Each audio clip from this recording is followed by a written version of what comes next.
Ini aku berada di Bogor dan aku diberi kesempatan oleh pemiliknya untuk melihat proses pembuatan tape uli. Yuk kita aja langsung masuk. Masuk.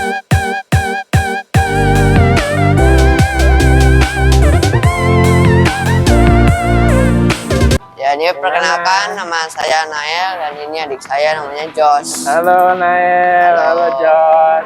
Gimana? Apa kabar? Ada yang bisa saya bantu?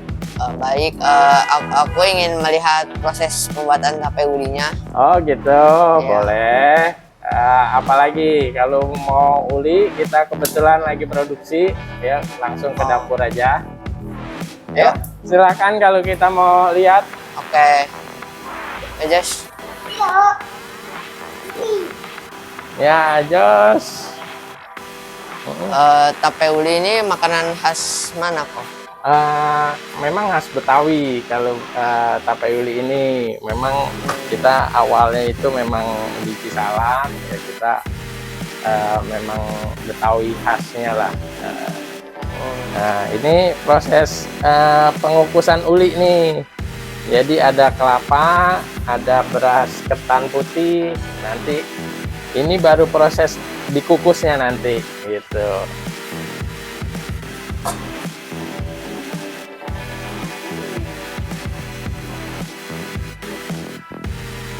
Buka rumah makan tape uli ini udah berapa lama? Saya dari tahun 67, dari zaman engkong. Jadi engkong ke papa saya, baru ke saya sekarang. Berarti 3 generasi ya? 3 generasi itu udah, kalau hitung 2002 sekarang udah 65 tahun. Nah, ini baru sekarang tahap pengukusan uli. Nah, ini kira-kira butuh waktu 10-15 menit. Kita masih pakai kayu bakar. Berarti masaknya masih tradisional. Ya, memang dari dulunya tuh memang seperti ini juga gitu. Memang tradisional. Bedanya kalau kita pakai kayu dan kompor gas, dia bisa lebih, panasnya itu bisa lebih merata gitu sampai ke atas. Kalau gas dia panas di bawah dandangnya, tapi untuk ke atasnya dia belum bisa matang. Kalau ini pemasakannya ini dia bisa full sampai atas itu matang rata. Nah, ini dilihat ini nanti, nah seperti ini nanti asap keluar itu merata.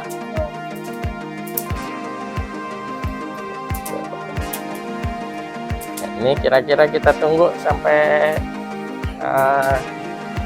15 menit lah. Ya ini udah matang ya, jadi kita langsung proses penumbukannya gitu.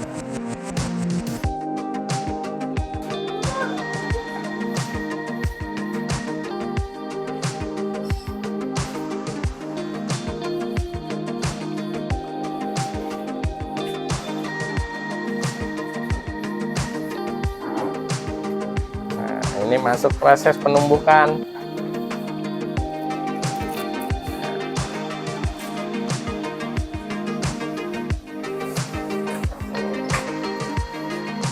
Nah, ini penumbukan uli seperti ini, masih pakai alu. Ini namanya alu. Nah, ini namanya pane. Boleh nyoba nggak malunya? Boleh, silakan. Kuat nggak nih? Ya, silakan. Ya, pelan-pelan aja. Gimana rasanya? Kuat? Agak berat. Ya. Ya, ini harus sampai halus. Harus sampai halus, bener-bener nggak kelihatan berasnya, nggak kelihatan kelapanya. Berapa lama kira-kira kalau kayak kira-kira ini penumbukan 10 menit lagi juga sama kayak tadi pengukusan. Tapi kiranya 10 menit belum kelihatan halus, ya harus dilanjutin gitu. Nih, aku capek friends, itu berat banget. Ya ini lumayan, ini aja bisa 3-4 kilo untuk alunya ini gitu. Tidak perlu ke fitness, bisa ke sini juga bisa. Iya, ini proses tiap harinya lah gitu, seperti ini.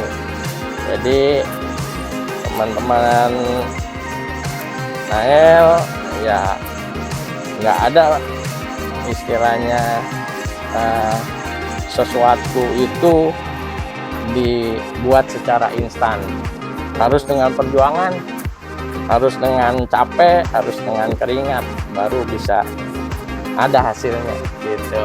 Jadi jangan males nanti.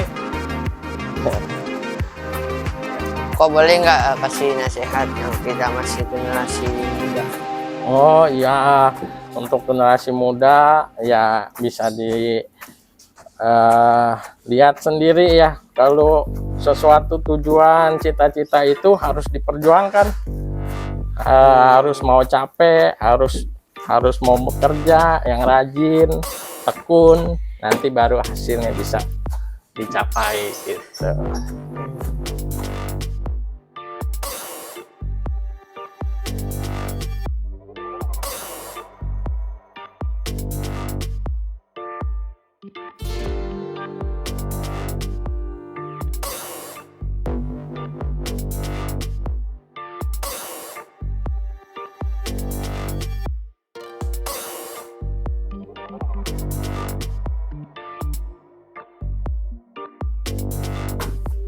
Satu kali numbuk gini biasanya berapa kilo? Oh, satu kali ini biasanya 6-7 liter. Nah, kita memang pakainya literan ya. Jadi ini satu kali numbuk ini 6 liter lah. 7 liter paling banyaknya, tapi rata-rata 6 liter. Dan kalau Sabtu Minggu ini bisa 3 kali numbuk, bisa 4 kali numbuk. Jadi kalau 6 kali 4 bisa 24 liter seharinya. Kalau hari-hari biasa paling dua kali numbuk itu paling 12 literan gitu. Untuk tape juga 2 kali lipat juga. Suka duka Koko sebagai penerus tape uli ini apa? Oh ya, kalau suka dukanya udah pasti ada, karena kalau sukanya kita udah tinggal melanjutkan apa yang udah dirintis orang tua. Nah, dukanya itu mempertahankannya, karena membangun itu lebih mudah daripada mempertahankan. Kalau zaman sekarang, apalagi zaman anak-anak milenial ini, ya kita harus memperkenalkan makanan tradisional ini. Nah, itu yang agak lebih sulit masuk untuk pengenalan ke mereka. Tapi itu dengan kemajuan media sosial yang sekarang ini, ya itu lebih dipermudah lagi gitu. Jadi kalau suka duka ya pasti ada suka, ada dukanya ya. Kalau karena pembuatan fermentasi itu bisa aja terjadi gagalnya, itu yang pasti dukanya. Kalau untuk yang fermentasi ya, untuk tapenya itu memang nggak semua pasti jadi. Itu perubahan cuaca sedikit, perubahan emosi sedikit untuk yang meragikan itu bisa mempengaruhi rasa, bisa bikin gagal juga gitu. Itu pasti dukanya di situ aja gitu. Cara Koko tahu tapenya ini apa tuh nggak gagal fermentasinya dari mana? Asam rasanya. Kalau asam itu udah pasti gagal. Karena tape itu hasil fermentasi yang bagus itu rasanya manis, walaupun nggak pakai gula. Ya, nanti muncul rasa manisnya, muncul rasa lembutnya di tape itu. Tapi kalau udah ada rasa asam, ya udah, berarti itu satu itu kita nggak bisa jual gitu, kita tarik sendiri gitu.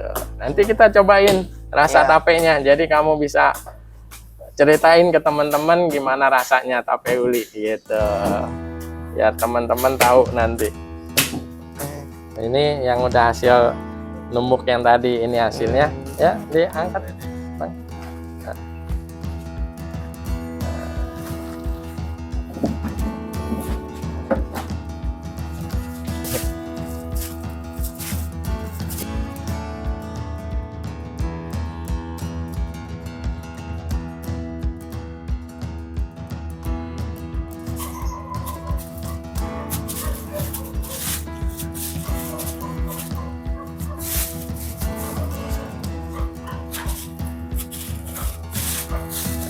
Setelah udah agak tipis, baru nanti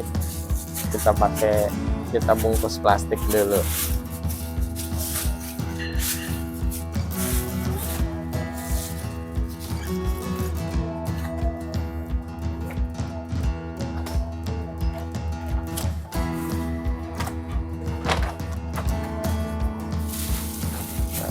Ini ditekan-tekan, kalau bahasa Cisalaknya ini diler namanya. Jadi memang sampai dia rata lah. Ini pakai plastik biar apa kok? Biar lebih gampang, biar lebih licin.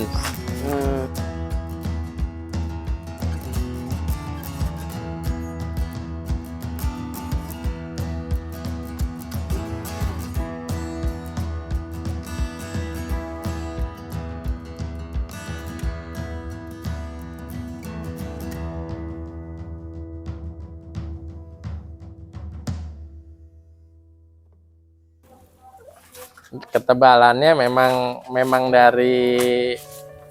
bukan dari ukuran, tapi dari pengalaman. Jadi ketika udah feel-nya dapet, tipisnya, ya udah selesai gitu. Jadi kalau ditanya ukurannya gimana tipisnya, berdasarkan feel biasanya. Nah, ini mulai baru pemotongan lagi yang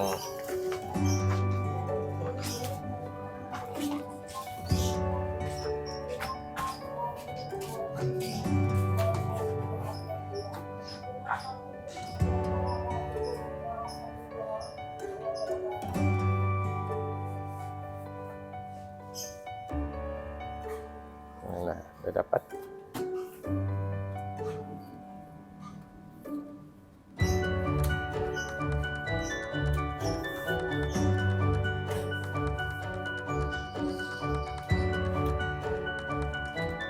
Gak pakai penggaris tapi ukurannya sama teman-teman.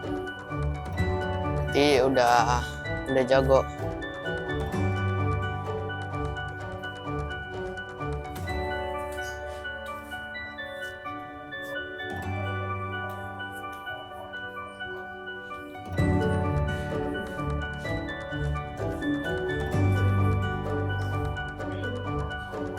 Ini sebelum dibungkus daun pisangnya diapain dulu? Oh, ini kasih minyak sedikit kayak gini.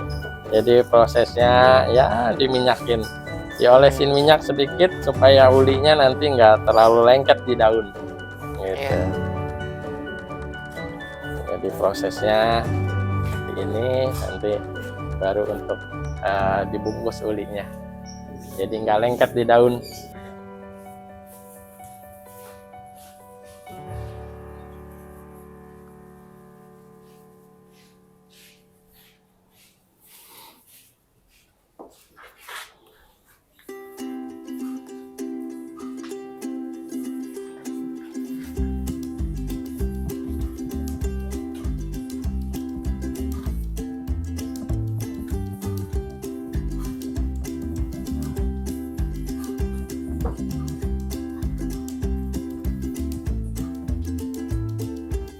Kok cara bikin tape secara umum kayak gimana? Oh iya, ini tape dari beras ketan hitam sama ketan putih ya. Iya. Ya, ini baru masuk proses perendaman kira-kira 1-2 jam lah. Iya. Nanti baru proses pengukusan. Dari pengukusan itu nanti didinginin dulu, baru bisa diragi.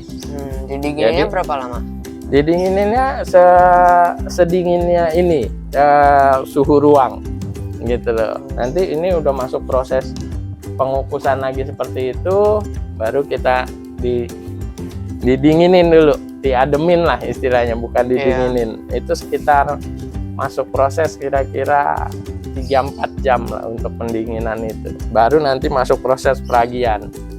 Nah, peragian itu setelah selesai ragi ditutup, masukin ruangan yang nggak kena cahaya, kira-kira prosesnya 2 hari untuk sampai dia matang gitu. Ya. Oke. Itu kenapa tapenya harus didinginin dulu? Oh ya, karena kan proses peragian itu dia menumbuhkan jamur-jamur tuh untuk proses fermentasinya. Nah, itu nggak boleh dalam keadaan panas karena dia pasti raginya itu akan mati, nggak akan terjadi proses fermentasi. Jadi dia mesti dingin, mesti suhunya benar-benar suhu ruang, baru kita bisa masuk proses peragian. Kalau itu di panas-panas diragiin nggak akan jadi nantinya, gitu, nggak akan jadi tape. Iya, jadi memang mesti adem lah istilahnya, adem dulu gitu. Ada nggak yang tape yang sudah jadi masih di fermentasi? Kalau tape udah jadinya ada, tapi kalau untuk proses fermentasinya ini prosesnya agak panjang. Jadi kita mungkin bisa prosesnya itu sekitar 4-5 jam. Tapi kita ada yang udah ready untuk hari ini. Bisa kita kalau mau lihat. Oke. Nah, ini tahap packingnya ya, Pak? Iya, ini tape yang udah jadinya nih, yang untuk hari ini kita packing, nanti kita satuin sama yang tadi ulinya. Jadi tapenya 1 bungkus, ulinya ada 10 yang tadi kita udah lihat. Nah, ini tape yang udah matangnya. Jadi udah proses fermentasi, memang ready to eat untuk hari ini gitu. Ini proses ini pembuatannya 2 hari sebelumnya. Jadi kalau kita keluarinnya hari Sabtu, berarti kita proses pembuatannya di hari Kamis gitu. Jadi butuh proses 2 hari untuk fermentasi. Kalau ini masih ada, itu disimpannya di mana, Pak? Itu bagian dari strategi kita untuk prediksi ini. Jadi sekecil mungkin kita nggak ada sisa untuk yang ini. Jadi terus continue untuk tape ini. Jadi kita kalau sedang high season, kalau bukan high season ya, kalau weekend itu kita memang agak banyakin. Tapi kalau untuk yang weekday kita agak kurangin sedikit. Kalaupun untuk ini ada sisa, ya kita udah nggak bisa jual lagi. Tapi ini kalau tape ini kita bisa bertahan sampai 4 hari gitu loh. Di luar 3-4 kulkas hari. Ya? Ya, jadi kalau udah lewat 3 hari kita udah nggak pakai lagi. Tapi biasanya 1-2 hari ini udah habis. Gitu. Jadi memang nggak ada sisa sampai hari ketiga, hari keempat gitu. Pun ada sampai sisa, yaitu udah kita buang. Gitu. Nah, friends, tape uli di sini itu sangat fresh karena tidak bisa didiemin di luar kulkas berhari-hari. Jadinya masih fresh kalau kalian datang ke sini. Oh ya kok, kalau ini masukin kulkas, rasanya masih sama. Masuk kulkas bisa, memang masih bisa bertahan lebih panjang lagi. Dia kalau kita masuk kulkas bisa sampai 5-6 hari gitu bertahannya. Tapi kalaupun lewat dari 6 hari, rasanya dia pasti akan berubah gitu. Jadi kalau sebisa mungkin kalau masuk kulkas ya di bawah 5 hari lah dikonsumsinya gitu. Teman-teman, ini aromanya kecium banget teman-teman, jadinya ini menggugah selera untuk dicoba nih. Ya teman-teman harus datang ke sini untuk mencobanya.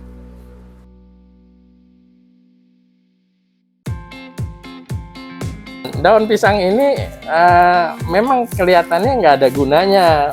Kenapa nggak harus pakai plastik aja? Daun pisang ini gunanya untuk menstabilkan suhu. Jadi karena yang tadi saya bilang kalau fermentasi itu nggak boleh kena sinar matahari secara langsung, jadi daun pisang ini menghalangi kena sinar matahari langsung, kena panas langsung. Jadi dia setidaknya membantu menstabilkan suhu untuk tape ini. Jadi nggak tiba-tiba panas. Kalau kita pakai plastik gini, kena matahari, kena apa dia langsung panas. Nah ini akan merusak sedikit tapenya, makanya ini kita pakaiin daun untuk penahan, untuk stabil suhu gitu. Nah teman-teman, itu cara untuk menstabilkan tape kalau pengen apa tuh dipakai plastik. Harus dikasih daun pisangnya dulu biar suhunya stabil, kata Ko Erik. Iya, gitu. Untuk menstabilkan suhu ini sebenarnya. Ini apa, Ko? Ya, ini packagingnya. Ini tapenya kita bungkus kecil-kecil dulu. Nanti baru dimasukin seperti ini. Ini ada jumlahnya ada 10. Seperti ini. Nah, ini baru kita kasih label. Nah, ini dia packingannya seperti ini. Tuh, ada 10, ada tapenya 1 kantong. Tape uli. Gitu. Ini harganya 17.000. Tapi kalau di luar kita jual ada 18.000. Untuk di GoFood, di GrabFood 20.000. Oke. Ini dia stikernya, friends, yang Ya, itu data labelnya. lebih lengkapnya.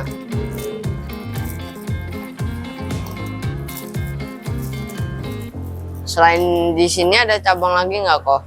Kebetulan kita ada cabang 1 di tol Jagorawi rest area. Itu kilometernya di 24 kilometer. Oh, rest areanya yang dari arah Jakarta ke Bogor, yang kilometer 24. Itu namanya Setopan Sentul. Lewatin tol sirkuit Sentul sebelum tol Sentul Selatan. Itu ada di tengah-tengahnya nanti. Oke. Tempatnya cuma 2 itu doang ya, Ko? Kalau untuk yang konsepnya resto, memang di tempatnya di sini sama di rest area. Cuma kalau untuk titip-titip jual, kita ada di Aeon Sentul, ada di Roti Unyil Venus Bogor, sama Asinan Sedap Gedung Dalem Bogor. Itu kita kerjasamanya sudah puluhan tahun sama mereka. Ini dibolongin biar suhunya stabil, biar juga nggak terlalu panas. Teman kita lagi inilah yang kalian tunggu, kita mencoba memakan tape ulinya. Jadi kita akan rasain tape. Ya, nanti kita siapin dulu ya. Tape ulinya yang tadi kita udah proses, sudah tahu tahapan-tahapannya. Sekarang kita waktunya jadi tahu rasanya gitu.